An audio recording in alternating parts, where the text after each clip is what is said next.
all! Today I'll be sharing the creation of this very easy card featuring the feathers from Papertrey ink and then just with a masked background and resist embossing. Started this card with just my basic quarter sheet of card. I'm prepping the base of the card with the powder there so that the embossing powder only sticks to my images.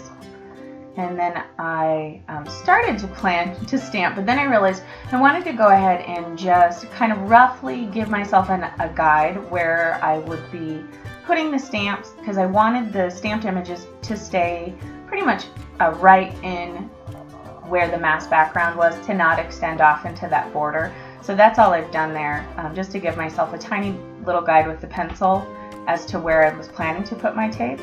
So stamped with the first mark and then applying the embossing powder. This is just a clear embossing powder. I think this is probably from Stampin' Up. And then I'm going to apply my tape because I wanted that bottom feather to kind of go outside of frame, but then the mask keeps that image from stamping on the border.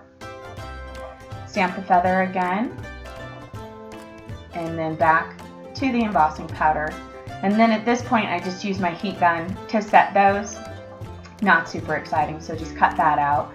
So now I'm back after heat embossing both of the feathers, and I'm going to apply, I'm just here using simple masking tape to create a square shape.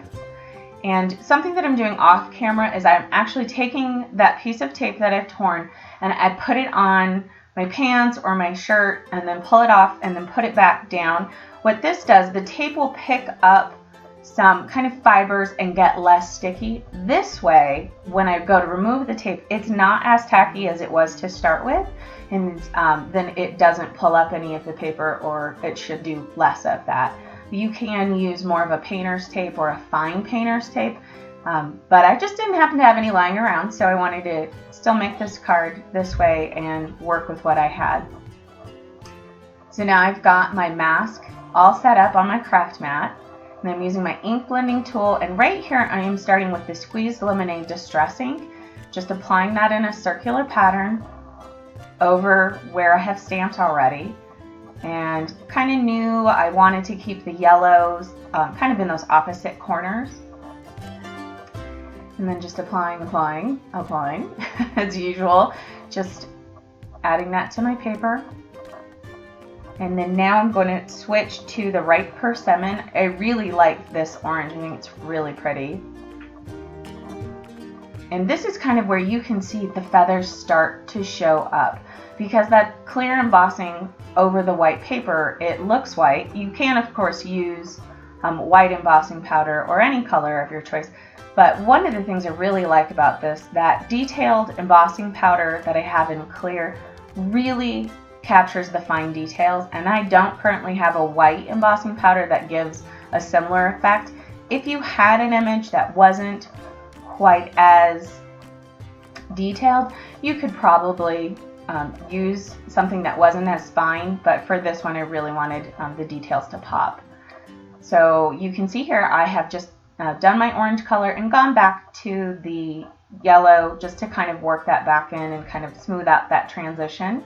And now I'm using the Candied Apple, another fantastic color. These are the Tim Holtz releases from 2015. This particular red is, and it is fantastic. A really nice, true red color. A great complement to the collection. So I've applied that Candied Apple to kind of keeping within my corners there. And then coming back over again with the orange, again, just smoothing my transitions. I really think to get a nice blend is that subtle application of thin layers of color, and to come back over. I really liked the way this card looked. So going back through my colors and applying those. And now this particular stamp set has kind of these accent dots that go in the center of the feather. Just stamping those over my embossed feathers in the Candied Apple.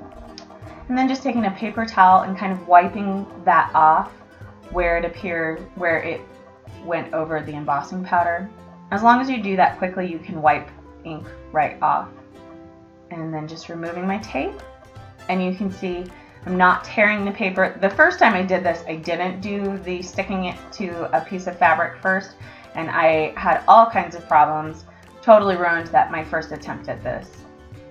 But you can see there, a couple sticks to the pants and all fixed. And now I'm going to stamp the little accent circles from this stamp set in Candied Apple. It has a kind of a variety of different sizes of these kind of lined circles. Really nice accent piece. This is a great stamp set from Papertrey ink. And there, I'm pretty much finished with the card. I decided to add a sentiment from that same stamp set that says, "You make my heart soar." So apply that to my acrylic block. And what I do here is, you'll see I'm going to apply Versamark ink first, kind of lightly wipe it off, and then apply my Memento in black, and then stamp that right onto my card. And you'll see it gives it a really crisp, clean impression to the card. And that is it. This little card, super easy, super simple, one layer card, and very easily replicatable.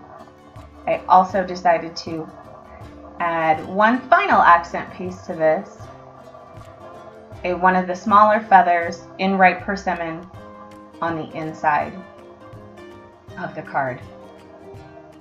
It's right there. Voila, finished.